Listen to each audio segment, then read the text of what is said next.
Boa noite, turma técnico de segurança do trabalho, formandos terceiro período. Passando aqui, gente, vou gravar a aula de número 7 da disciplina Segurança do Trabalho na Agroindústria. O nosso tema da aula de hoje é ferramentas manuais.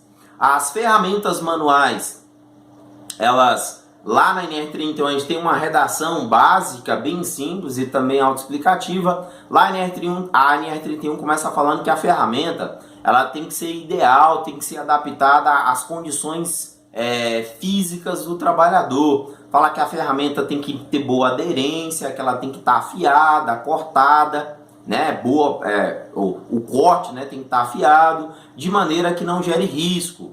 A NR31 ela também fala que tem que ter um sistema de controle para mim distribuir essa ferramenta manual e também um sistema que vai permitir que o empregado ele devolva a ferramenta manual para o empregador. Lá, gente, eu tô citando vários exemplos de medidas de controle, exemplo de ferramentas antifaíscas, as ferramentas de alumínio, cromada, de bronze.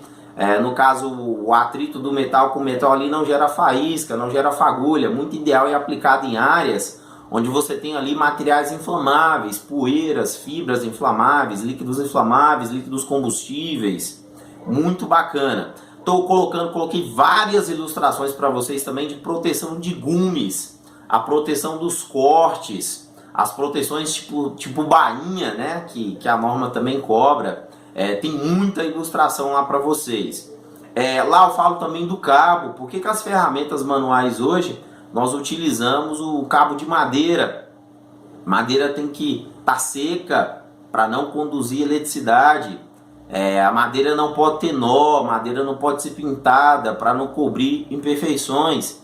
E também a madeira, porque geralmente quando o cabo é metal, o contato ali ao trabalhar com essa ferramenta manual, a vibração gerada no corpo do trabalhador também gera dano à saúde.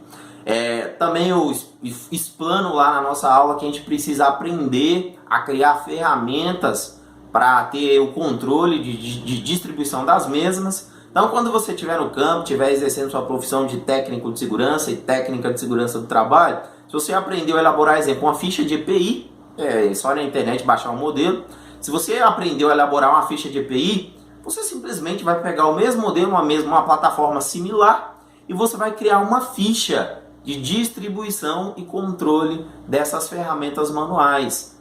Também são sistemas de segurança que a gente tem, tá, gente? No mais, é um material que, querendo ou não, tá bem elaborado, deu uma caprichada, gente. Mas qualquer dúvida, pergunta, vocês podem ficar à vontade. Continua aqui comigo, né? E segue a explicação dos slides aí. Então, transporte de explosivos. O transporte terrestre de explosivos deve seguir a legislação pertinente ao transporte de produtos perigosos, em especial ao Ministério dos Transportes. Vamos lá. O que regulamenta hoje o transporte de produto perigoso? É a nossa ANTT, a nossa Agência Nacional de Transporte Terrestre. Aí nós temos também o transporte por via marítima, fluvial ou lacustre, né? Nesse caso, são regulamentos técnicos da Marinha. Nesse caso, se for transporte por via aérea, aeronáutica. Então, nós temos aqui 3 formas de transporte de explosivos. Via terrestre, Agência Nacional de Transporte Terrestre. Se for via aérea aeronáutica, via pluvial, marítima, nesse caso, marinha. E é claro, gente, né? O explosivo ele é um produto controlado pelo Exército Brasileiro. Ambos as formas de transporte é sim fiscalizado pelo Exército Brasileiro. Para transporte de explosivos devem ser observadas: primeiro requisito, o material a ser transportado deve estar devidamente acondicionado em embalagem regulamentar. O que é essa embalagem regulamentar? Quer dizer que ela é regulamentada, né? Tem critérios. E, conforme o tipo de explosivos, eu vou enclausurar ele aqui e vou colocar na embalagem. Então, aqui exemplo o C4, né? Que é um explosivo bem considerável. Veja bem, aqui eu tenho, tá bem acondicionado, é caixa, é papelão, ok, mas está bem acondicionado. Está livre de radiação solar, está livre de umidade, enfim, conforme a característica do explosivo, eu vou criar a minha embalagem regulamentada. Da mesma forma que eu transporto outros materiais aí frágeis, é a forma que eu vou transportar também os explosivos. Os serviços de embarque e desembarque devem ser assistidos por um fiscal da empresa transportadora, devidamente habilitado.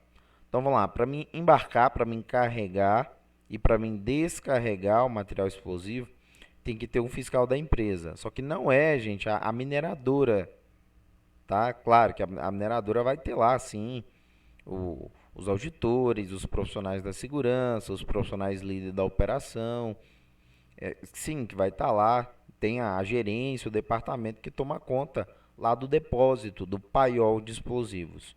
Mas, nesse caso aqui, é o fiscal da empresa transportadora. Isso tem que ficar bem claro, tá? Todos os equipamentos empregados no serviço de carga, transporte e descarga devem ser rigorosamente verificados quanto às condições de segurança. Bom, gente, quer dizer que eu preciso fazer um processo de inspeção contínua, né? Seja no ato aí de manipular, preparar, como a gente está falando aqui de transporte, né? Os serviços de carregar, descarregar, o serviço de transportar, eles passam por, né, medidas de controles aí excepcionais para garantir segurança. É um texto aqui autoexplicativo, não tem tanto segredo. Coloquei aqui duas ilustrações só para a gente entender que aqui existe um processo de inspeção, processo de verificação. Sinais de perigo, como bandeirolas, isso aqui é uma bandeirola, lá no plano de transmissão eu expliquei essa bandeirola, bandeirola vermelha ou tabuletas de aviso. Essa tarja aqui, ó, a gente pode considerar como tabuleta, ou isso aqui, ó, também tabuleta, devem ser afixados em lugares visíveis do veículo de transporte. Aí vamos lá. Nesse caso aqui, as ilustrações que eu estou mostrando, isso aqui é transporte interno, dentro da empresa, transporte interno. O transporte externo, né, no caso aí, nas vias públicas, esfera federal ou estadual, nesse caso aqui tem uma regulamentação diferente. E no final da aula eu vou estar explicando isso para vocês. O material deve ser disposto, ou seja, tem que estar disposto, tem que estar aqui disponível e fixado no veículo, de modo a facilitar a inspeção e a segurança. Gente, o que esse texto aqui está querendo dizer? Está querendo dizer o seguinte, olha, a altura da pilha aqui tem que estar ideal para o auditor subir aqui, do exército, ele subir aqui e fazer a inspeção. Tem que ter uma distância de um pallet para o outro aqui. Eu tenho que ter condição de ler, eu tenho que ter condição de checar a embalagem. É isso. Tem que ter um espaço aqui para me trafegar, para me andar. Ou seja, tem que facilitar a minha inspeção. Não tem como eu subir aqui no local aqui, exemplo, e andar por cima andar por cima, caminhar por cima do material, nem por baixo, enfim. É de modo que eu consigo circular, que eu consigo abrir, ler a embalagem, ver se está tudo dentro dos conformes ou não. Claro, tem que estar bem acondicionado, ventilação tem que ser conforme o tipo de explosivos, tem que estar em pallet, esses critérios. A NR19 ela vai explicando passo a passo para a gente. Munições, pólvoras, explosivos, acessórios e iniciadores e artifícios pirotécnicos devem ser transportados separadamente. Bom, como assim, gente, separadamente? Aqui é um exemplo de ilustração de um compartimento, né? Onde internamente geralmente é madeira, essa faixa azul geralmente é aço, aonde que se eu fosse fazer o transporte, munição é um tipo de explosivo. Então, em um compartimento, pólvora em outro compartimento, explosivo em um compartimento, acessório em outro compartimento. Na verdade, tudo é material explosivo. Vocês vão ver nas tabelas do anexo 2 da NR19 que tudo é tipo de explosivo. Na verdade, munição, pólvora, acessórios são considerados como tipos de explosivos, tá? Ou seja, o texto também é autoexplicativo. Tem que transportar em compartimentos separados. O material deve ser protegido contra a umidade e incidência direta dos raios solares. Bom, gente, no transporte de explosivos eu tenho que proteger o meu material. Ele não pode pegar, nesse caso, nem sol, nem chuva. É isso. Né? Dentro do compartimento do veículo, do caminhão, ou se for transporte aéreo, ou se for transporte marítimo, evitar umidade, né? E outras situações também que pode gerar risco, que pode fazer com que este material explosivo ele sofra alguma reação e entre em ignição, ou seja, exploda. É proibido bater, arrastar, rolar ou jogar os recipientes de explosivos. Bom, gente, fato, né? A NR 19 ela é muito simples porque a leitura do texto ela é autoexplicativa. Coloquei uma ilustração aqui porque eu não achei ninguém carregando, mas só precisa entender que aqui os profissionais, né, que trabalham com isso, eles vão ter eles vão ter todo um cuidado, né, tem todo um treinamento e toda uma preparação para trabalhar com materiais explosivos. Na mineração não é diferente, tá, gente? Aqui eu estou falando da NR19 como um todo, mas lembra que o foco é na mineração. Antes de descarregar os materiais, o local previsto para armazená-lo deve ser examinado. Então, exemplo, na minha mineradora lá, eu tenho lá o meu paiol de explosivos. Eu tenho que ir lá, acessar o local e ver se o piso aqui não está úmido, se a parede, se o teto tem combustível. Lembra das regras aqui do depósito? Eu não posso usar mais de 60% da área total. A altura da pilha aqui, ó, de estocagem de explosivos, tem que ter uma distância de 2 metros com relação ao teto. A quantidade de material, desculpa, a quantidade não, no caso aqui, o número de pessoas no meu depósito, no meu paiol, que não pode ultrapassar de 4 pessoas ao mesmo tempo. Na figura aqui a gente já está vendo uma porrada de gente, né? Enfim, internamente, vamos considerar internamente, vamos considerar que não tem mais de 4 pessoas ali. Essa é a regra. No embarque, desembarque e transporte de explosivos é proibido luzes não protegidas. Presta atenção, gente, isso aqui é luminária especial. Expliquei isso lá na armazenagem, mas vou colocar uma ilustração. Fósforos, isqueiros e aqui tá a nossa luminária à prova de explosão, né? A nossa luminária é X. É uma proteção especial, onde que a radiação gerada aqui ela não gera energia suficiente para gerar uma ignição dentro de um paiol de explosivos, dentro de um depósito ou até mesmo no transporte. Porque aqui a gente está falando do transporte, né? Então, nesse caso, luminária, se tiver no transporte, tem que ser proteção especial. Claro que é proibido fósforos e isqueiros, ou algo similar, porque aqui continua. Dispositivos e ferramentas capazes de produzir chama ou centelha. Isso aqui eu expliquei, inclusive, na aula de ferramentas manuais, na aula de segurança do trabalho, na disciplina de segurança do trabalho na agroindústria, né?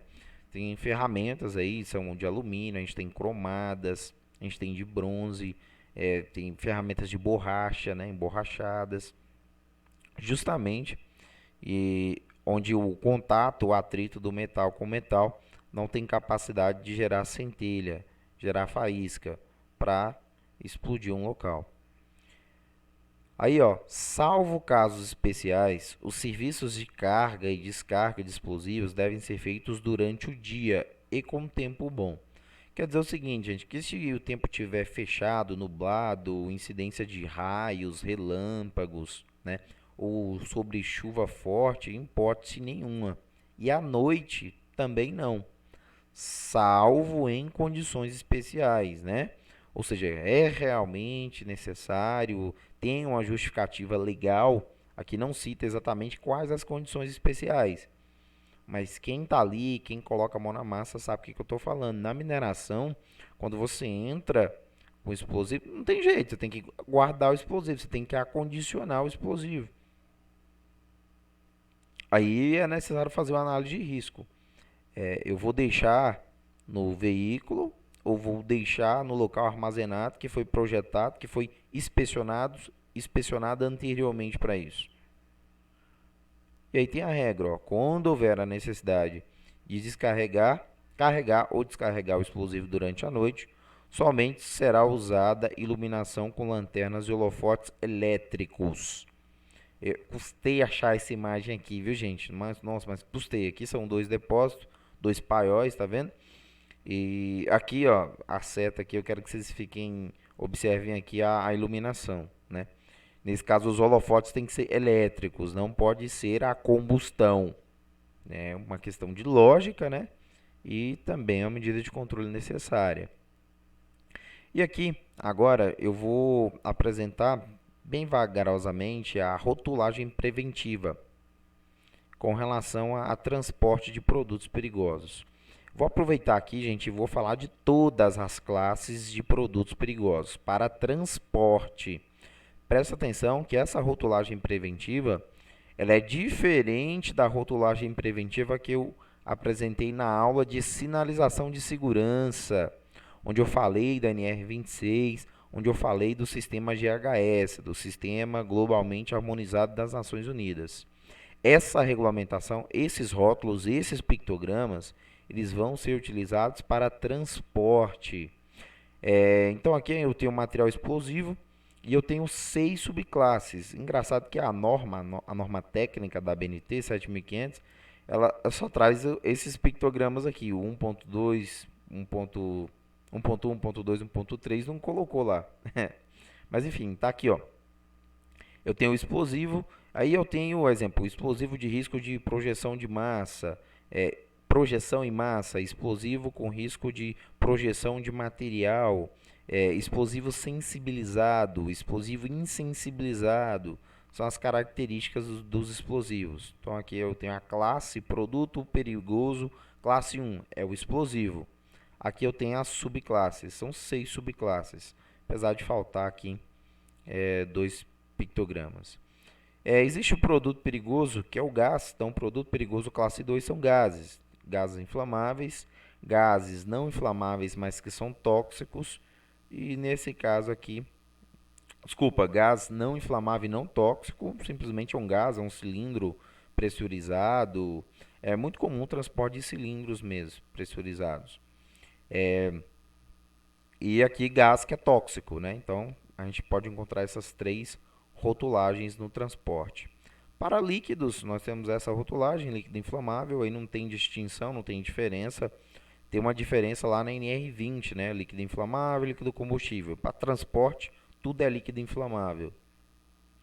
O produto perigoso classe 4, aqui a gente tem um sólido inflamável, a gente tem um sólido que está sujeito a combustão espontânea, e a gente tem um sólido que é perigoso quanto molhado. Então, classe 4 são sólidos inflamáveis.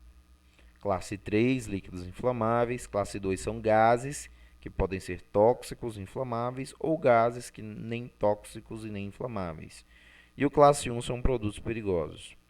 O produto perigoso classe 5 são os produtos oxidantes. O peróxido orgânico é um tipo de material oxidante, né? Só que aqui a NTT ela coloca como 2 subclasses. Então, produto perigoso classe 5 tem o oxidante e tem o peróxido orgânico. O produto perigoso classe 6 é o produto que pode ser tóxico. Aí lembra do gás lá, né? Aí eu vou explicar como é que vai funcionar. A classe 2 associada à classe 6, como que eu identifico? Através do painel de segurança, que vai estar ao lado desses rótulos. Então, o produto que é tóxico leva esse pictograma, a substância que é infectante leva esse pictograma, e aqui, a que é nociva também leva esse pictograma. Com relação ao produto perigoso classe 7, ao material radioativo, nós temos o material radioativo tipo 1, tipo 2 e o tipo 3. Vou ser bem objetivo aqui, tá, gente? Porque o intuito é transporte de explosivos. A classe 8, né, de produtos perigosos é o material corrosivo. Então vai vir essa rotulagem preventiva aqui. E aqui a última são as substâncias perigosas diversas. Reparem que é bem diferente do rótulo lá do sistema GHS. O rótulo GHS é uma árvore com um peixe, né, ao lado, que aí são substâncias perigosas ao meio ambiente. Aqui, substâncias perigosas diversas. É o pictograma utilizado aí para transporte. Então, como é que funciona? tanto atrás, tanto à frente, tanto na lateral dos veículos de transporte de produtos perigosos, a gente vai ter essa rotulagem, que vai estar sempre aqui, e ao lado esquerdo sempre um painel de segurança. O painel de segurança eu não achei o do explosivo, então eu tampei aqui, que aqui era um líquido. E eu quero que vocês entendam o seguinte, que aqui em cima vai vir um número, os números de risco, das classes de risco, e aqui embaixo é um número padrão, é o número da ONU. Exemplo, aqui vem exemplo 3374, é um número padrão da ONU. Aqui no Brasil é 3374 para um tipo de explosivo, né? Ok, para dinamite, exemplo. Se eu for no Japão, o número é o mesmo. Se eu for nos Estados Unidos, o número é o mesmo. Se eu for em algum país da Europa, na Espanha, o número aqui é o mesmo. Então é o código da ONU, da Organização das Nações Unidas. E a numeração aqui em cima, a gente conta sempre da esquerda para a direita. Então, da esquerda para a direita.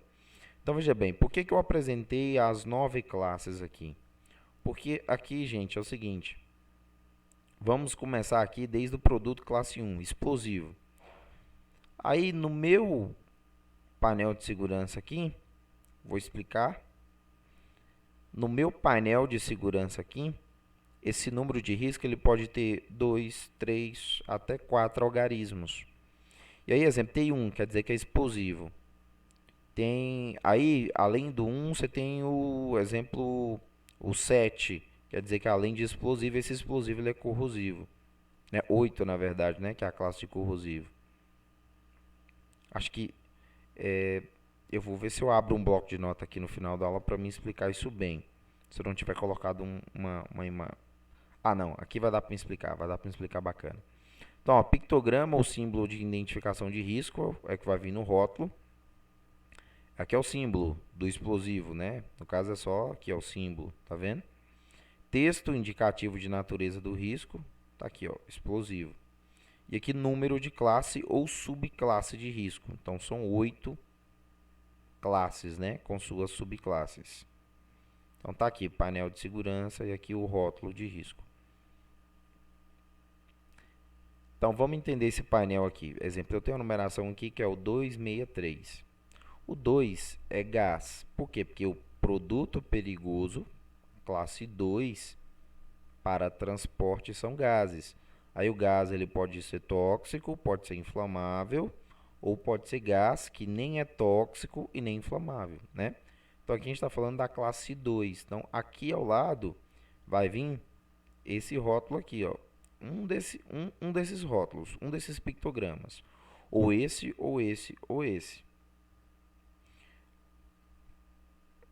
Ok, o segundo algarismo, ó, da esquerda para a direita, aqui é 6, né? Então quer dizer que além de eu ter um gás, quer dizer que esse gás ele é tóxico. E aqui tem um 3. A classe 3 é líquido inflamável, né? Então aqui eu tenho um 3, quer dizer que eu tenho um gás que é tóxico e é inflamável. Então, ó, gás, tóxico e inflamável. Nesse caso aqui, o importante é entender que o produto é um gás. Aí a propriedade do gás nós chamamos de riscos subsidiários, né? Esse aqui é o risco principal, o 2. Então o gás ele é tóxico e é inflamável. Se aqui tivesse exemplo só um zero e um zero, não teria risco subsidiário. Quase que não sai, hein? Agora, um outro exemplo aqui com a letra X, porque é a única letra que vem. Tudo é algarismo de 1 a 9, mas pode vir também a letra X, tá? Quando vier essa letra X, toma muito cuidado, porque é um produto reativo com água. É um produto que reage com água. A gente pode tem essa identificação também com X no transporte de produto perigoso. No mais, aqui são os riscos subsidiários, é só seguir. Exemplo, qual que é a classe 4 de material perigoso? São sólidos. Aí tem um sólido inflamável, sólido sujeito a combustão espontânea, sólido que é perigoso quanto molhado. Então aqui, ó, 4, sólido inflamável. 2, a classe é gases, né? Então, ó, gás. E tem um 3, 3 é líquido inflamável, então é um gás inflamável. Então, nesse caso aqui, eu tenho um sólido, aqui gás, e aqui inflamável. Produto perigoso classe 4, classe 2 e classe 3. Então, olha só, conclusão. Eu tenho um sólido que reage perigosamente com água. Ele desprende gases e é inflamável. Claro que às vezes confunde aqui, pô, mas a classe 3 chega líquido inflamável. Tudo bem. Você só vai pegar a característica da inflamabilidade. O 2 aqui é gás, tá, mas não é gás que eu estou transportando. O que eu estou transportando é um material sólido. Esse sólido pode desprender gás em interação com água e esse gás é inflamável. Então, sempre contar da esquerda para a direita, sempre da esquerda para a direita. Tá bom, gente? Ó, aqui mais exemplos. Eu tenho um 3 e um 3. Se eu tenho um 3, é o risco principal, líquido inflamável. Estou repetindo o 3. É um líquido altamente inflamável. Risco principal, risco subsidiário. Aqui o exemplo eu tenho um 30. Então quer dizer que eu tenho um líquido inflamável. Ok. Aí aqui eu tenho um 0. Eu tenho a ausência de um risco subsidiário.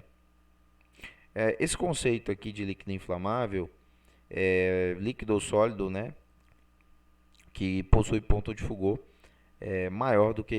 menor ou igual a 60,5 graus Celsius, né? Então, nesse caso aqui, eu chamo de, abaixo, considerado líquido inflamável pela NTT, pela Agência Nacional de Transporte Terrestre. Quando tem um zero, está indicando que o ponto de Foucault está acima de 60,5 graus Celsius, tá? Acho que ficou claro, né, gente? Ficou entendível. Estou sendo objetivo, mas qualquer dúvida, qualquer pergunta, não deixe de me chamar. Eu sou muito bom nisso aqui. Entendo muito, faço muita instrução com relação a isso. Então, se ficou alguma dúvida, fiquem confortáveis, por favor, me chamem aqui. Abraço, tchau, tchau para vocês.